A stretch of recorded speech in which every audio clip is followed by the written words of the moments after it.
Titanic जहाज 31 मार्च 1909 में बनना शुरू हुआ था और इसके बनने का काम 31 मई 1911 को खत्म हुआ। इसके बनने के दौरान ही 2 लोगों की जान चली गई और 246 लोग घायल हो गए थे। यह जहाज इतना शक्तिशाली था कि उसकी आवाज 16 किलोमीटर तक सुनाई दे सकती थी। इन दिनों टाइटैनिक एक बार फिर चर्चा में है। टाइटैनिक का मलबा दिखाने के लिए एक पनडुब्बी को भेजा गया था, जो उत्तरी अटलांटिक में डूब गई है। हालांकि टाइटन पनडुब्बी का मलबा कनाडा की एक रिमोटली ऑपरेटेड यूएवी को मिल गया है। कहने को सालों बीत गए, लेकिन आज भी लोगों को इससे जुड़ी हर बात जानने में दिलचस्पी रहती है। बता दें कि टाइटैनिक सबसे बड़ा यात्री जहाज था। 10 अप्रैल 1912 को साउथम्पटन से न्यूयॉर्क के लिए अपनी पहली यात्रा के लिए रवाना हुआ था। 4 दिन की यात्रा के बाद 14 अप्रैल 1912 को वह एक आइसबर्ग से टकराकर डूब गया। 1517 लोगों की मौत हो गई और टाइटैनिक का पहला सफर ही उसका आखिरी सफर बन गया। बताया जाता है कि अगर उस वक्त जहाज में कुछ बातों पर ध्यान दिया गया होता तो कई लोगों की जान बच सकती थी।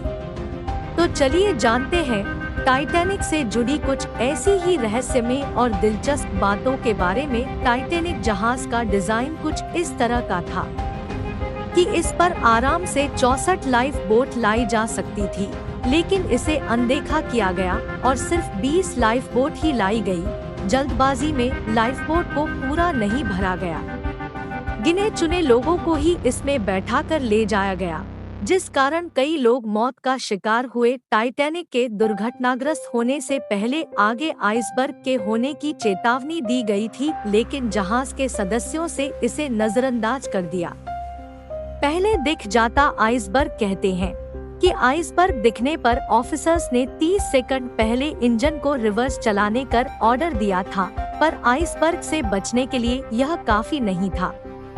अगर 30 सेकंड पहले आइसबर्ग दिख जाता, जो शायद टाइटैनिक डूबने से बच जाता। दूरबीन की कमी भी इसके दुर्घटनाग्रस्त होने का कारण है। क्रू मेंबर्स के पास दूरबीन नहीं थी। बताया जाता है कि जिस लॉकर में दूरबीन थी, उसकी चाबी गुम हो गई थी, वरना दूरबीन की मदद से पहले से आइसबर्ग दिख जाता। कहते हैं कि जिस आइसबर्ग से जहाज टकराया था, वह 10,000 साल पहले ग्रीनलैंड से अलग हुआ था और टकराने के 2 हफ्ते बाद वह आइसबर्ग नष्ट हो गया।